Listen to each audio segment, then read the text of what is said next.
সুপ্রভাত। আজকে পুনরায় নিয়ে এলাম একটি বিশেষ ট্যুর, যেটি পাহাড়ের বুক চিরে আমরা ধীরে ধীরে পৌঁছে যাব বাতাসিয়া লুপে। বাতাসিয়া লুপে যাওয়ার পথে যে সমস্ত ফিলিংসগুলো আমরা পেতে পারি, তার মধ্যে টি গার্ডেন, একটু ঝর্ণা, পাহাড়ি প্রাকৃতিক আনন্দ অনুভূতি সব নিয়ে একটি সুন্দর প্যাকেজ টয় ট্রেন। বাতাসিয়া লুপের একটি অনন্য আকর্ষণ টয় ট্রেন। এছাড়াও আমরা আজকের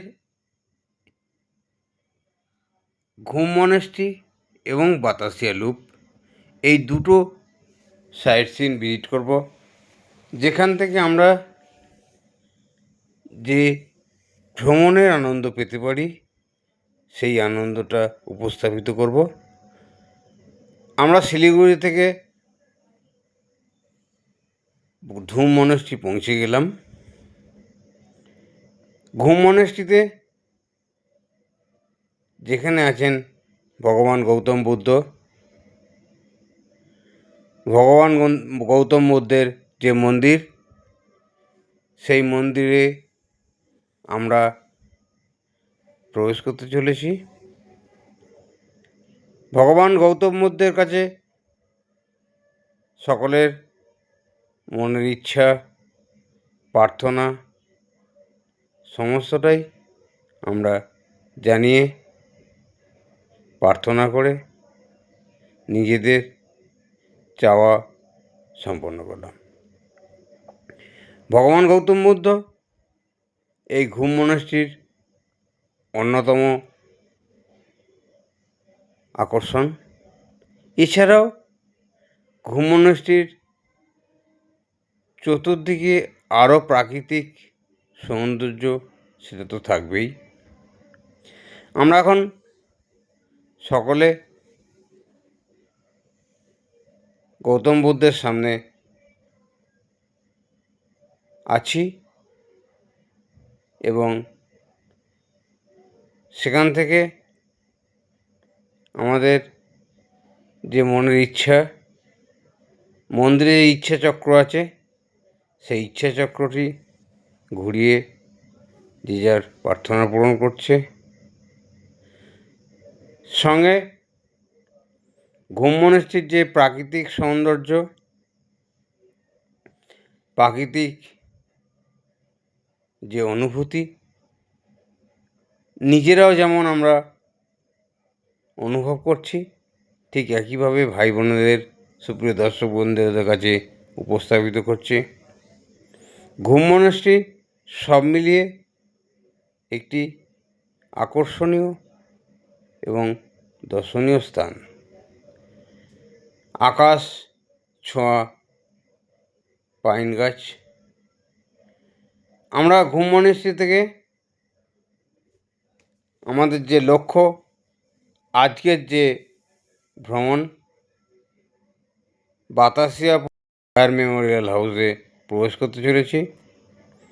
বাতাসিয়া মেমোরিয়াল হাউসে এন্ট্রি ফি 50 টাকা। ঢোকার পথে কাউন্টার থেকে এন্ট্রি ফি কেটে বাতাসিয়া লুপে প্রবেশ করতে হয়।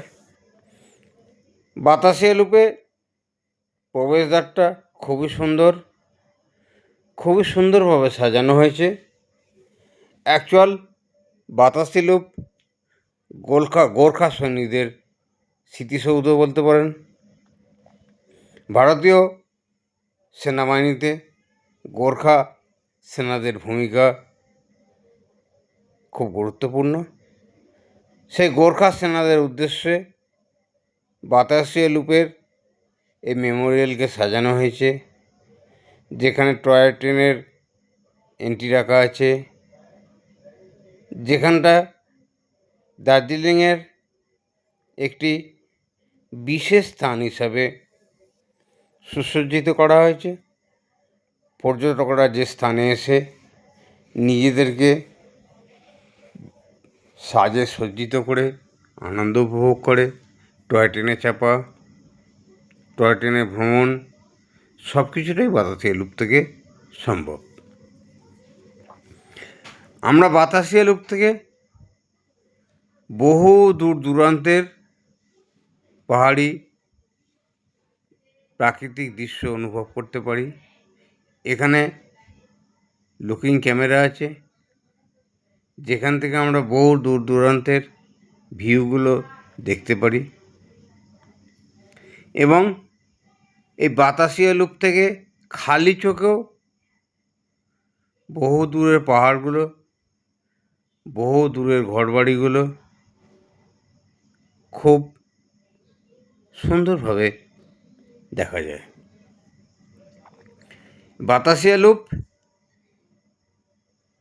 একটি অনন্য প্রাকৃতিক সম্পদে, সৌন্দর্যে পরিপূর্ণ।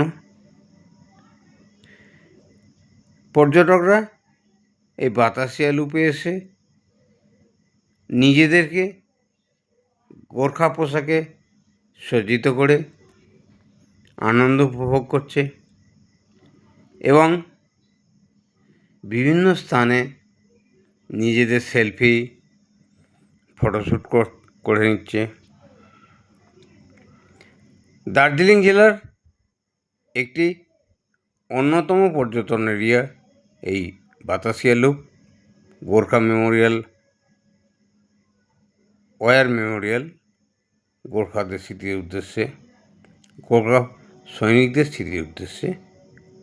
দার্জিলিং শহরের একটি গুরুত্বপূর্ণ স্থান এই বাতাসিয়া লুপ ওয়ার মেমোরিয়াল।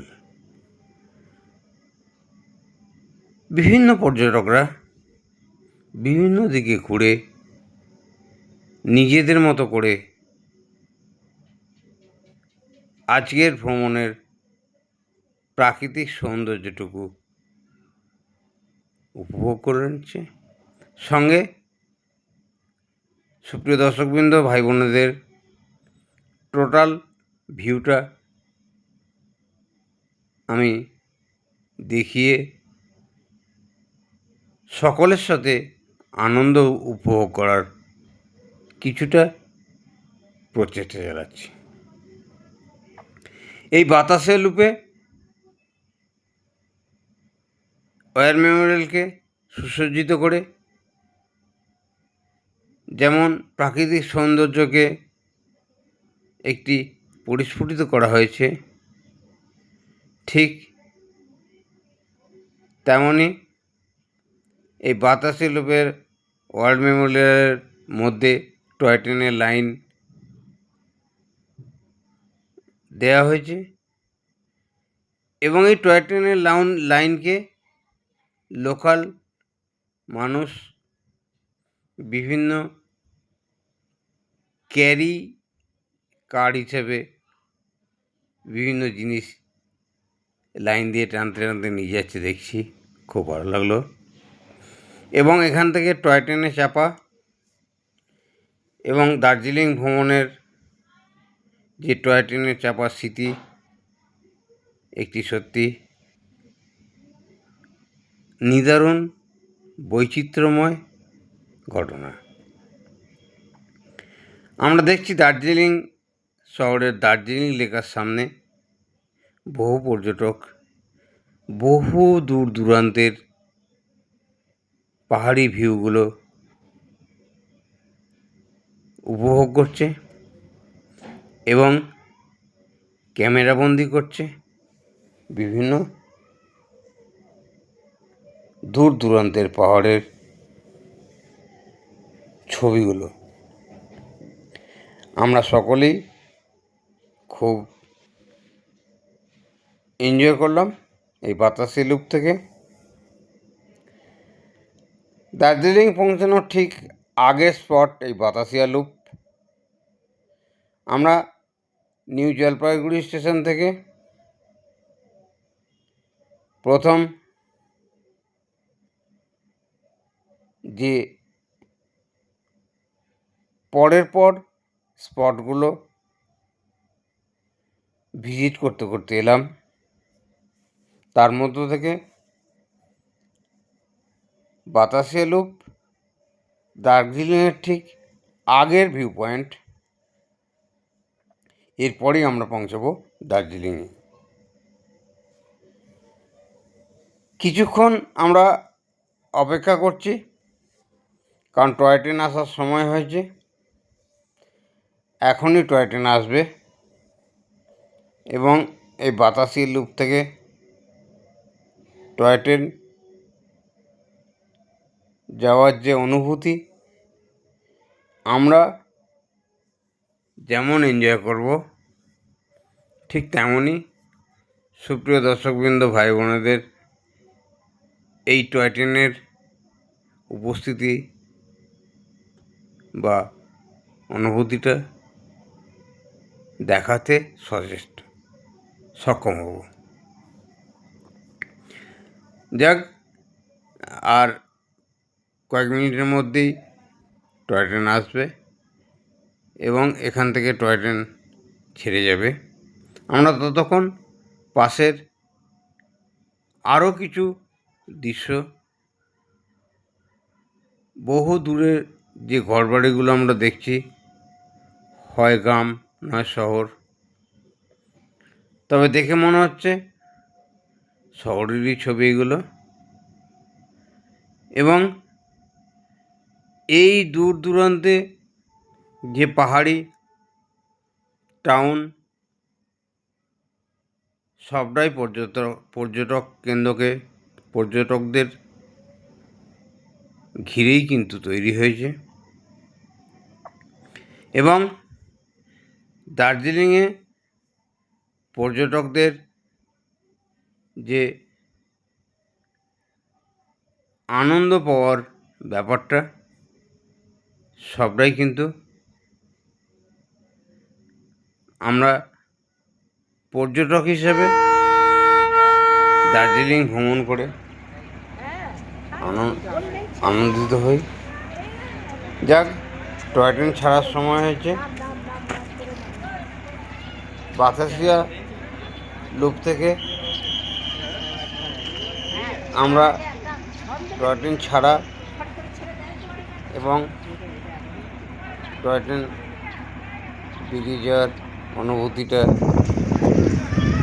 নিজেরা যেমন এনজয় করব, ঠিক তেমনই সুপ্রিয় দর্শকবৃন্দ, ভাই বোনেদের দেখাতে সক্ষম হব যে টয় ট্রেন, যেটা আমরা দার্জিলিংয়ে টয় ট্রেন আছে জানতাম, দার্জিলিং পাহাড়ি রাস্তায় টয় ট্রেন স্টিম ইঞ্জিন এখনও চলে। সেই স্টিম ইঞ্জিন দিয়ে টয় ট্রেন দেখা যাচ্ছে স্টার্ট হলো।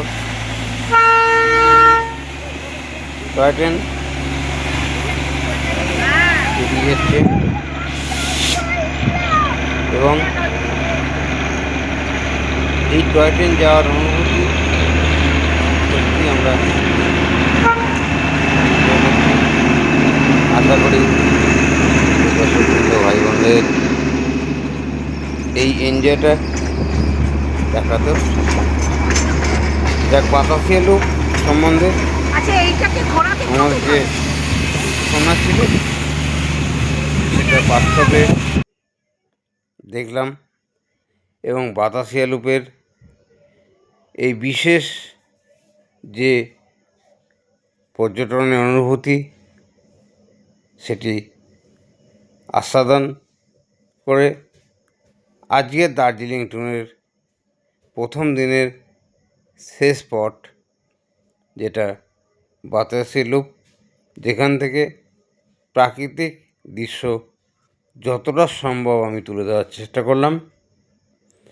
যাক, আজকের এই বাতাসিয়া লুপের যে প্রাকৃতিক অনুভূতি, পর্যটকদের আনন্দ এবং এই হালকা ঠান্ডায়, ফেব্রুয়ারি মাসের হালকা ঠান্ডায় প্রত্যেকের যে আনন্দ উল্লাস এবং ভালো লাগা, যেটা স্মৃতি করে আমরা আজকের বিকেলে দার্জিলিং পৌঁছাবো। তার আগে বাতাসিয়া লুপ সম্বন্ধে যতটা ভিউ তুলে ধরার আমি যথেষ্ট চেষ্টা করেছি এবং আশা করি সফলও হয়েছি। তবুও কিছুটা প্রাকৃতিক সৌন্দর্য,